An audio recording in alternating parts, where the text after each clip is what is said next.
I was just reading on the news. I've been kind of tuned out since we've been down here in Puerto Rico with Clue Man, enjoying the lovely weather here. But I heard that Trump is now sending a carrier strike group to the waters outside of Venezuela. And you were a man who spent some time with bullets whizzing over your head in Central America during the Reagan era, you know, Trump 1.0. And what do you think's gonna happen? Because I feel like he's been trying his damnedest to start a fucking war. He tried it with Iran, blowing up boats in the water that we have no idea who they are. They could be fishing boats, they could be drug smuggling boats, but that's still not a capital offense. And he's been trying to escalate, and now we're sending a carrier strike group to Venezuela. And what do you think is going to happen, being that you were there in that situation? You know, the last time we were fucking around in Central South America area. South America. Well, I can tell you this. The first thing that pops into my head is, wasn't it the oil executives that gave him all kinds of campaign donations? Mm-hmm. Wasn't it 450 billion or million or some shit? And who has like one of the largest reserves of oil in the world? Yep. Venezuela. It just seems like a shock that we're heading down there. Yeah. Wonder what we could be going there for. Mm-hmm. Bush, Iraq. Iran, all this, we're in the Middle East, over false claims of, weapons of mass destruction so we could steal their fucking oil, and now we're going to go to Venezuela and steal their oil. I can say this, as a veteran, once again, the United States is using their military to go around the globe and try to obtain their objectives of pillaging other people's natural resources. It's not like we haven't been doing that. Yeah, no, I mean, this is par for the course, but what upsets me is we're going to have the risk of American young men and women in the military at risk of dying over what and for what? What exactly are they trying to accomplish here? Because it doesn't have anything to do with American values or, unless of course our values is just being a capitalist. I mean, that really is. Imperialist, capitalist. It's just the most American thing ever, right? But this is because it harkens back to the 60s, 70s, and 80s when regime changes were, the modus operandi for the United States. It even goes back further than that. We had the banana republics back around the late 1800s. We've been doing this for a long, long time, but we'd kind of pulled back on extrajudicial tampering in foreign countries to this extent. Obviously, we did it in Iraq and Afghanistan for years, but that was a giant failure. We kind of pulled back with all this Central and South American meddling, and obviously we bitch about the drugs and stuff that comes up from there and all the immigrants that come up from there, but all of those people are coming up from there because of all the fucking meddling we did over the years. They had democratically elected governments. That's what you were doing back when you were 19, didn't know any better, but you were down there fighting the Sandinistas.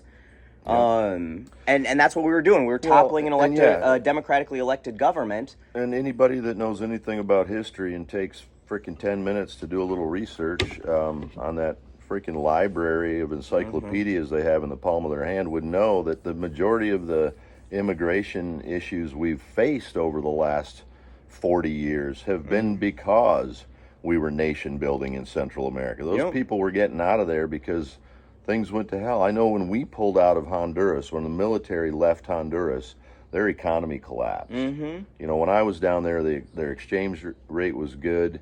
It was like 2.4 of their dollars to $1 American dollar, which was the best their economy's ever been. When we left, it was like 14 of their dollars to $1 of our dollars. And it was like a vacuum because not only did the military leave, but then UNICEF and CARE and all these other aid organizations, they leave too.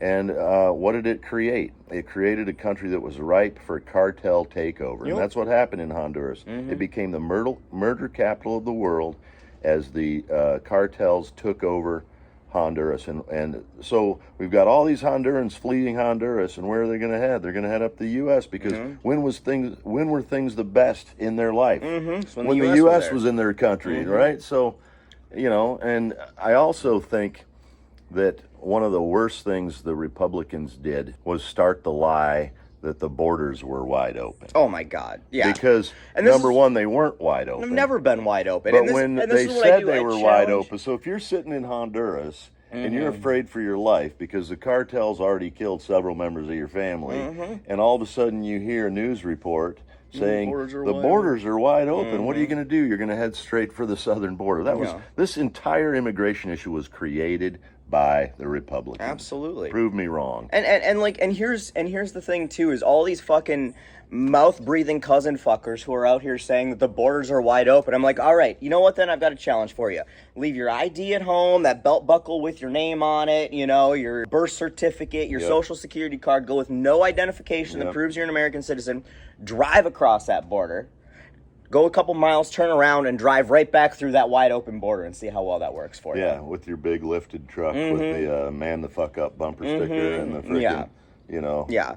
Fuck and then Joe Biden sticker. and then you'll see exactly how wide open that border is. It's like, go fuck yourselves. And these people know that. They know that you just can't gallivant across the border. If you've risked your lives to flee a country that the United States destabilized to the point where you're at risk just being there to try to make a living for your family, like, welcome. You should be in our country. A, we fucked up yours, and B, like, if you're willing to take that kind of risk to cross deserts and continents to be here, to just make a little bit of better life for yourself, you should be here. We should welcome you with open arms because you're going to be a productive member of society. And that's where it's just like, these are the people you want to hate? Like, fucking... And you know the one thing I've never heard from one of these right-wing dipshits? Some immigrant took my strawberry picking job. Right, yeah. Immigrants are some of the hardest working people in this country. I sat in my living room looking out my picture window at the group of, I'm assuming immigrants, you know, they looked Hispanic to me, shingle my neighbor's roof in one day and in a hot summer sun. I've never seen people work harder in my life. I sure as hell haven't seen any white people working that hard. I ain't working that fucking hard. Crap. So I guess I'm just curious as to, like, you think we're heading for another Central American fiasco? Trump was supposedly the president that was stopping all these wars, and since he's been in power, we've been in more wars. You know, in the last 10 months, 11 months, we're deep in a lot of wars. So bombed Iran, been funding, and now we've got boots on the ground in Israel. Oh my God, it's just everything. Been funding their fucking genocide. So yeah, is Trump going to get us into war? Hell yeah, he's going to get us into war. What's he doing it for? I think to take their natural resources, their oil. And distract from the fact that he's a fucking pedophile in the Epstein files, and he doesn't want anybody to know about it. He'd rather us be talking about blowing up some other country. He's on the list. Well, guys, yeah, that's the depressing reality. We're going back to we fly home today, and I'm sad to be leaving this beautiful place. You should definitely come check out Puerto Rico. It's gorgeous. The president here, he's a total asshole, but the people are incredible, really nice people, and it's just a beautiful, beautiful place with a lot of things to see and do. And be in D.C. on the 22nd. I'm going to be there. Major protest. Clue Man's going to try to be there. I'm going to try to be there. I've been away from home a little too much, but we'll see. But we're it's the Remove the Regime protest. Mark your calendars. Try to be there if you can't. We're going to be asking for a lot of support to make this happen, because we want to be the biggest protest Trump has seen, and we want it to be on his fucking front door. So we're going to be asking for help from that. Hopefully you guys can help support us doing that if you can't be there yourselves. Make sure you follow Clue Man. I'll tag him in every other platform on this video. So make sure you guys follow him because he's a great man, obviously, and we appreciate the fact you've had us down here. Hey, love you, man. Love you too.